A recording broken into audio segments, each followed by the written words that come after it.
قسمت آخر بازسازی موتور پاگشت. دیگه فقط باید فراپا رو بندیم و دیگه تمام بگیم.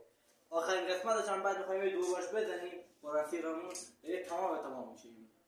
بریم و اینا رو کم کم خودتون درست کنیم. از عقب بندی شروع میکنیم بریم تا تهش.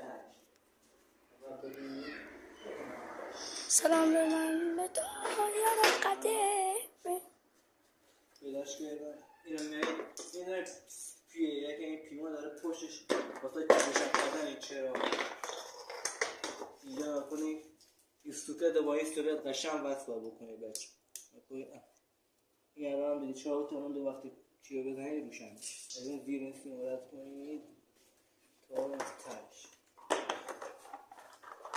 اینو خب پای زیادی نمونه دو تا اینجا رو بذاردش رو بذاره تزه این کجا این کلا خاکش